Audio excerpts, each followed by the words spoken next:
Friends, நான் உங்கள் கணேஷ் ராகவ்.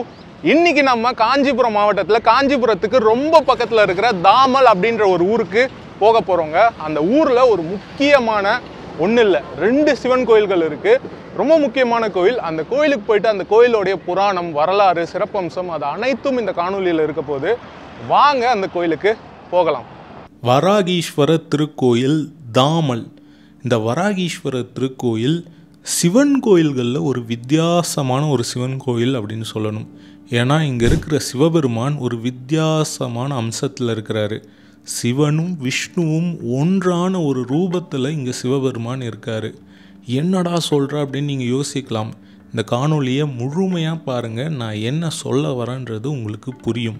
இந்த ஊர் தாமல் காஞ்சிபுரம் மாவட்டத்தில் இருக்குங்க. காஞ்சிபுரத்துலேருந்து 15 கிலோமீட்டர் தள்ளி இந்த ஊர் அமைந்திருக்கு. நீங்கள் சென்னையிலேருந்து வேலூர் போகிற வழியில் காஞ்சிபுரம் அடுத்து பால்செட்டி சத்திரம், அதை அடுத்து தாமல் உங்களுக்கு வரும். இந்த ஊரானது பல வரலாற்று நிகழ்வுகள், சிறப்பம்சங்கள் நிறைந்த ஊர் அப்படின்னு சொல்லணுங்க. பல்லவர்கள் ஆட்சி காலத்திலிருந்து இந்த ஊரை பல இடங்களில் பல செப்பு தகடுகள், கல்வெட்டுக்கள்னு பல வழியாக இந்த ஊரை குறிப்பிட்டிருக்காங்க. இந்த ஊரோடைய பெயர் தாமல். இது தாமரை அப்படின்ற அந்த மலரோடைய பெயர்லேருந்து வந்திருக்கு. இந்த கோயிலோடைய குளம் தாமரை குளம் தான். இது தாமரையிலேருந்து தாமர், தாமர் கோட்டம், தாமர் நாடு, தாமர் நல்லூர், தாமர், தாமலாச்சேரின்னு பல பெயர்கள் இந்த ஊருக்கு இருந்திருக்கு. பல்லவர்கள் ஆட்சி காலத்திலிருந்து விஜயநகர ஆட்சி காலம் வரை இங்கே இந்த கோயிலானது பல்லவர்கள் ஆட்சி காலத்தில் 7ஆம் நூற்றாண்டில் கட்டப்பட்டிருக்குன்ற நம்பிக்கை இருக்குங்க. அதன் பிறகு சோழர்கள், விஜயநகர அரசுன்னு பல மன்னர்கள் இந்த கோயிலுக்கு திருப்பணிகள் பண்ணியிருக்காங்க. கருவறை அந்த இடம் இருக்கிற இடம் பல்லவர்கள் ஆட்சி காலத்தில் கட்டப்பட்டது. அதன் பிறகு மண்டபம், மகாமண்டபம் அதெல்லாம் சோழர்கள் ஆட்சி காலத்தில். அம்பாள் சன்னதி, இங்கே இருக்கிற ராஜ கோபுரம் விஜயநகர ஆட்சி காலத்தில் கட்டப்பட்டிருக்கு. இவ்வளவு சிறப்பு வாய்ந்த இந்த ஊரில் இன்னும் நிறைய சிறப்பம்சங்கள் இருக்குது. இந்த ஊரில் மிகப்பெரிய ஒரு ஏரி இருக்குது, தாமல் ஏரி. காஞ்சிபுரத்தில் ஓடுற வேகவதி ஆறு இந்த ஊரில் தான் பிறக்குது. அது மட்டும் இல்லாமல் இந்த ஊரில் டிகே பட்டம்மாள் பிறந்திருக்காங்க, புகழ்பெற்ற பாடகி அவங்க. அவங்களுடைய தம்பி டிகே ஜெயராமன், அவருடைய ஊரும் இதுதான். இப்போது இங்கே தாமல் கோ சரவணன், புகழ்பெற்ற பட்டிமன்ற பேச்சாளர், எழுத்தாளர், அவரும் இந்த ஊரில் தான் இருக்கார். சரி, இந்த கோயிலுக்கு சிவபெருமான் எப்படி வந்தார் அப்படின்னு கேட்டிங்கன்னா, இந்த கோயிலோடைய புராணத்தை நம்ம தெரிஞ்சுக்கணும். வாராக அவதாரம் எடுத்து இரண்யாக்ஷனை வதம் பண்ணுறாரு மகாவிஷ்ணு. அப்போ அவருடைய கோரை பற்களில் அந்த அசுரனுடைய ரத்தம் படிந்ததுனால அவருடைய சுயநிலையை மகாவிஷ்ணு இழக்கிறாரு. அப்படி இழந்து வாராக மூர்த்தியாக உலகம் எங்கும் சுற்றி திரிகிறாரு.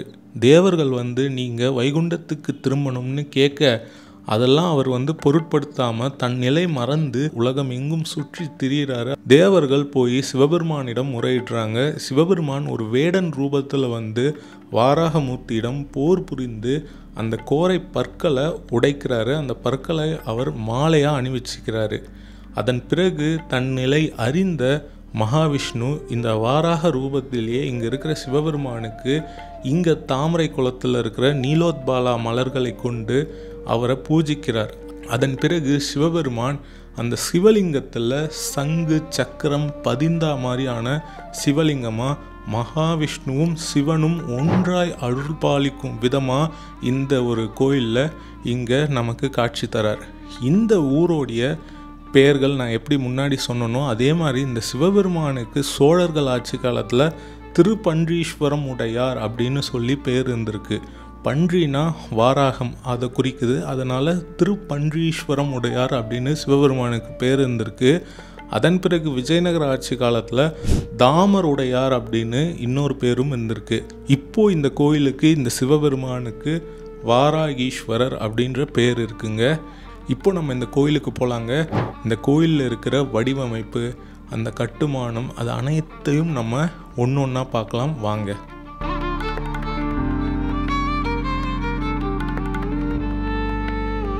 முதல்ல இந்த கோயிலோடைய ராஜகோபுரம் 7 நிலை ராஜகோபுரம் ரொம்ப பிரம்மாண்டமாக காட்சி தருதுங்க. இங்கே நீங்கள் ஹைவேல போகும்பொழுதே இந்த கோபுரம் உங்களுக்கு காட்சி தரும்.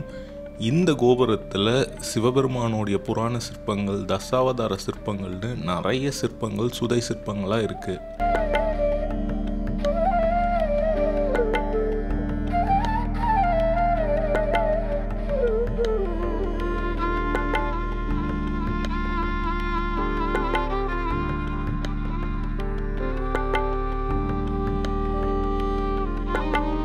இந்த கோபுரத்தை கடந்து நீங்கள் உள்ளே போனீங்கன்னா ஒரு பெரிய மண்டபம் காட்சி தரும். அதுக்கு மேலே சிவபெருமான், முருகர், சண்டிகேஸ்வரர், விநாயகர், அம்பாள் எல்லாருமே காட்சி தராங்க.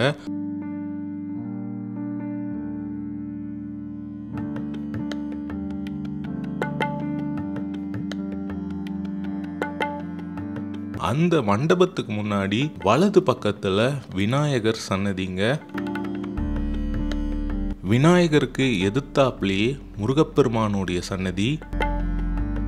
அதன் பிறகு மண்டபத்துக்கு உள்ள போனோம்னா இடது பக்கத்தில் கௌரி அம்பாள் சன்னதிங்க. இங்கே அவங்களுக்கு யானை வாகனமாக இருக்கு.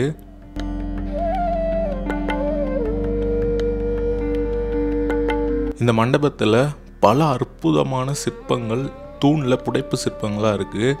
முக்கியமாக அஷ்ட பைரவர்கள் இங்கே இருக்காங்க.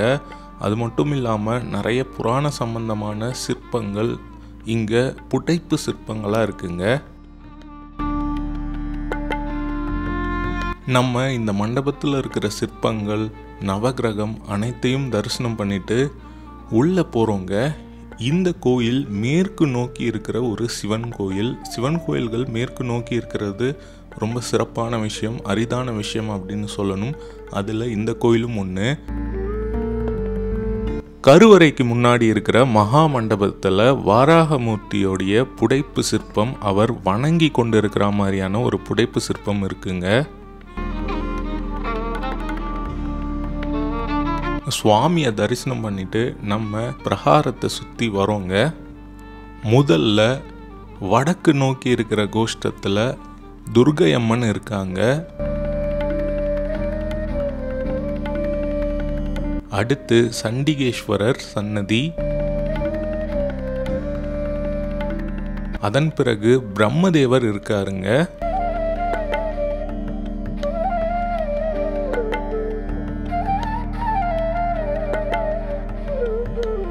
இங்க வடகிழக்கு மூலையில கேதுவுக்கு தனியா ஒரு சன்னதிங்க.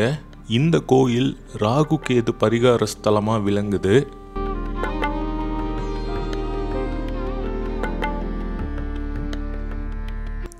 இங்கே இந்த பிரகாரத்திலையும் நிறைய தூண்கள் இருக்குது. அங்கே நிறைய நீங்கள் புடைப்பு சிற்பங்களை பார்க்கலாம். சுவாமிக்கு பின்புறத்தில் லிங்கோத்பவர் இருக்காரு.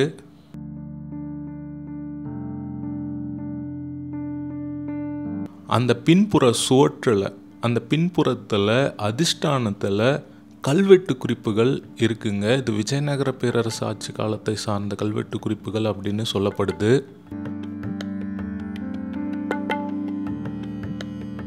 தெற்கு பக்கத்தில் 63 நாயன்மார்கள் வரிசையாக இருக்காங்க.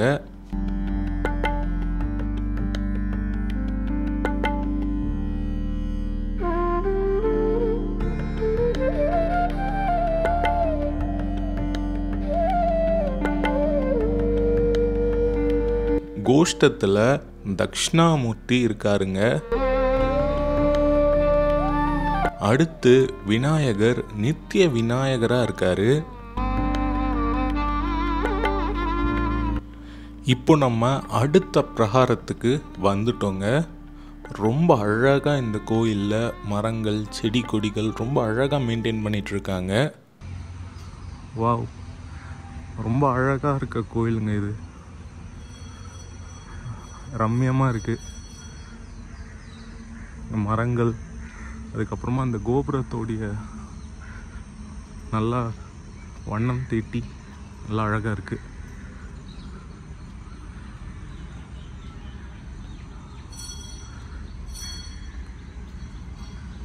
இந்த பிரகாரத்திலையும் ராகு கேதுவுக்கு தனியாக ஒரு சன்னதின்னு சொல்லணும். அதுக்கு பக்கத்தில் அம்பாள் இருக்காங்க.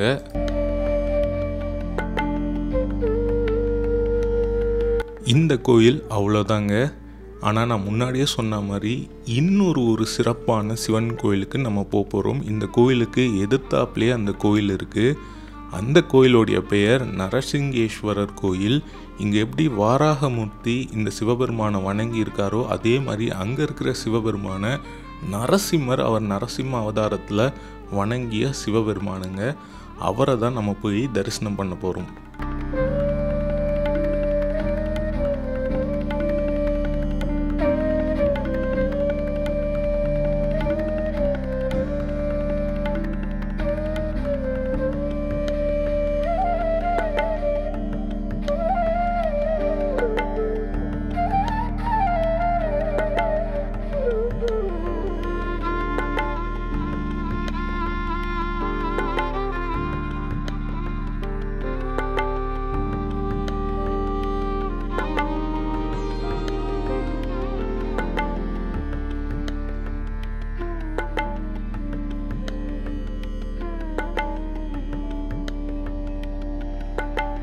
பார்த்துருப்பீங்க, வாராகீஸ்வரர் நரசிங்கேஸ்வரர் திருக்கோயில் இந்த தாமல்ல ரொம்ப அழகான, அமைதியான, ரம்மியமான, முக்கியமான கோயிலும் கூட.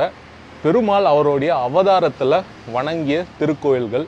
கண்டிப்பாக நீங்களும் இங்கே வந்து பாருங்கள். லொக்கேஷன் லிங்க் கீழே டிஸ்கிரிப்ஷனில் தரேன். இந்த கோயில் பற்றியும் இந்த ஊரை பற்றியுமான தகவல்கள் உங்களுக்கு தெரிஞ்சிருக்கும்னு நினைக்கிறேன். நான் இப்போ இந்த காணொலியை இங்கே முடிச்சுக்கிறேன். Bye from Ganesh Raghav friends. By.